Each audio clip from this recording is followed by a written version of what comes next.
أعوذ بالله من الشيطان الرجيم بسم الله الرحمن الرحيم رب اشرح لي صدري ويسر لي أمري واحلل عقدة من لساني يفقهوا قولي. محترم خواتین، السلام علیکم ورحمۃ اللہ وبرکاتہ۔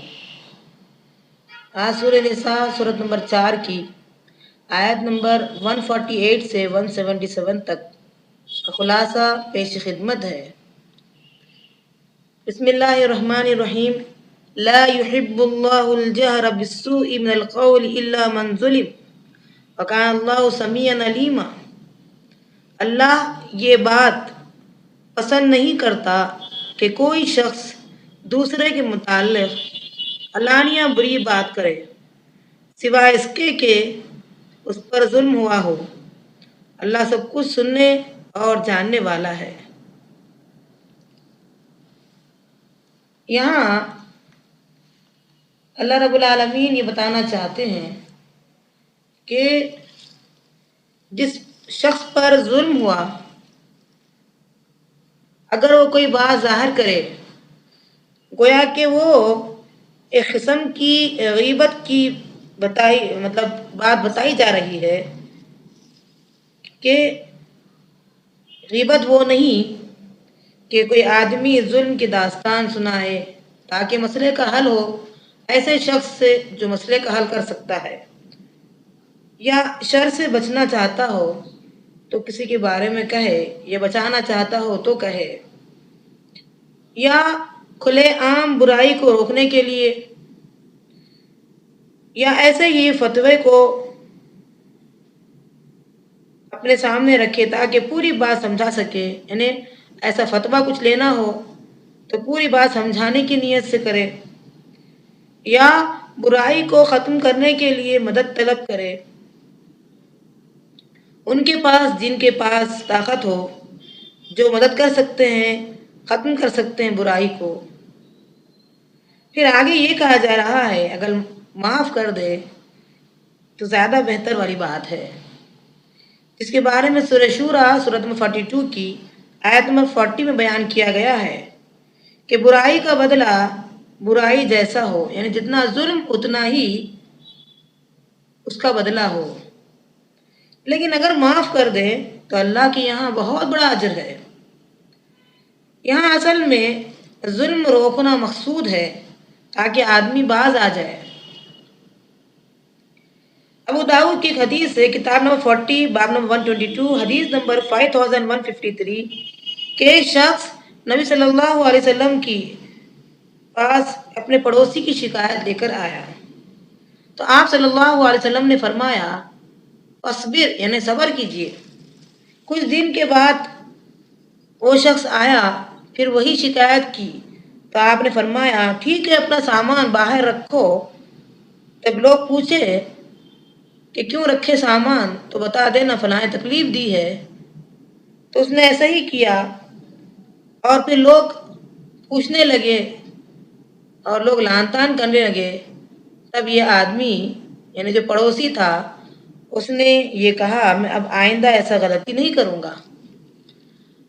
اب آگے ذکر ہو رہا ہے کہ جیسے موسیٰ علیہ السلام کی قوم نے کہا تھا کہ اللہ کو ہمارے سامنے دکھائیے، کفار مشرکین نے بھی اس طریقے سے معاملہ کیا کہ آسمان سے کوئی کتاب آپ پر کیوں نہیں اترتی۔ اس کے بعد ذکر آ رہا ہے عیسیٰ علیہ السلام سے متعلق کہ ان کی اصل حقیقت اللہ فرماتا ہے۔ یہودیوں کا کہنا ہے کہ ہم نے عیسیٰ کو قتل کیا اور سولی پر چڑھائے، بلکہ اللہ کہتا ہے نہ تو قتل کیا نہ تو سولی پر چڑھائی، بلکہ ان کو شبہ ہو گیا ہے۔ اللہ نے عیسیٰ علیہ السلام کو اوپر زندہ اٹھا لیا۔ قیامت کی نشانیوں میں سے ہوگی یہ بات کہ عیسیٰ علیہ السلام آئیں گے، اللہ کے اذن سے حکم سے دجال کا خاتمہ کریں گے، اسلام کی تبلیغ کریں گے، نبی کی جو شریعت ہے اس کو نافذ کریں گے۔ اس کے بارے میں حدیث لیتے ہیں، مسلم کی حدیث ہے، کتاب نمبر 1 باب نمبر 71 71 اور حدیث نمبر 155 عیسیٰ علیہ السلام کے بارے میں آئی ہے یہ حدیث. اللہ کے رسول صلی اللہ علیہ وسلم کہتے ہیں قسم ہے اس ذات کی جس کے ہاتھ میں میری جان ہے، عیسیٰ علیہ الصلوۃ والسلام جو اللہ کے بندے اس کے رسول ہیں وہ ضرور اتریں گے اور صلیبوں کو توڑیں گے، سور کو قتل کریں گے، ٹیکس کو اٹھا دیں گے. اس زمانے میں مال اتنا زیادہ ہوگا کہ مال لینے والا کوئی نہیں ہوگا. عیسیٰ علیہ الصلوۃ والسلام دمشق سیریا کی راجدھانی میں مینار شرقیہ پر 2 فرشتوں کے ساتھ اتریں گے. یہ قیامت کی اہم نشانی ہوگی. پوری دنیا میں اسلام کا بول بالا ہوگا اس وقت. پھر اللہ رب العالمین انہیں موت دے گا. ان کے زمانے میں جتنے عیسائی تھے ان کی موت سے پہلے ہی مسلمان ہو جائیں گے. آگے ذکر ہو رہا ہے نبیوں کا، جس میں 25 انبیاء کا ذکر آیا ہے کہ کتنے ایسے انبیاء ہیں جس کا قصہ ہم نے آپ سے بیان کیا ہے اور کئیوں کا ہم آپ کو نہیں سنائے.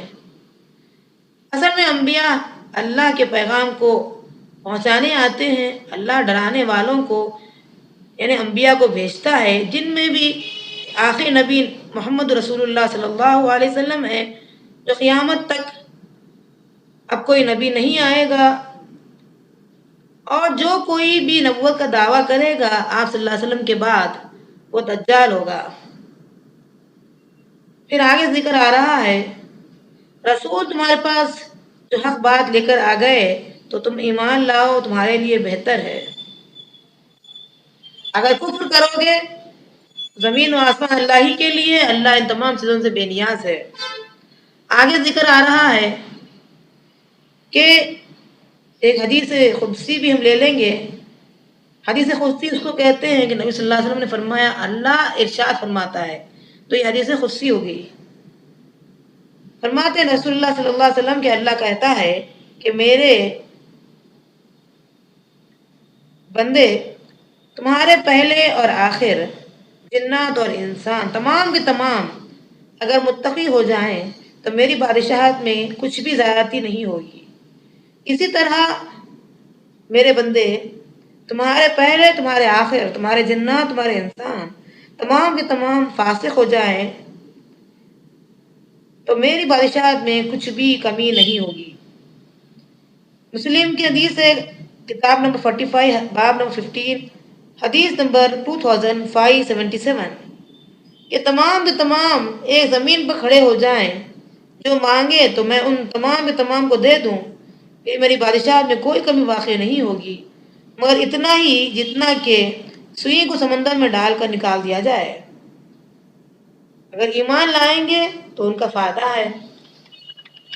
اس کے بعد ذکر آ رہا ہے اہل کتاب اور نصارہ سے، تم نے اپنے دین میں غلو کیا، غلو مت کرو. غلو کس کو کہتے ہیں؟ درجے کو بڑھا کر پیش کرنا. 3 میں کا تیسرا عیسیٰ علیہ السلام انہوں نے بنایا. عیسیٰ علیہ السلام دراصل اللہ کا ایک کلمہ کن سے پیدا ہوئے. جبرائیل علیہ السلام نے روح پھونکی اللہ کے اذن سے. لوگوں ایمان لاؤ اللہ پر اور ان کے رسول پر، اور ثلاثہ مت کہو، یعنی 3 میں کا تیسرا مت کہو. ان تمام چیزوں سے باز آ جاؤ، بہتر ہے تمہارے لیے. اللہ کی ذات پاک ہے، اس کا کوئی لڑکا نہیں، آسمان و زمین اسی کا ہے.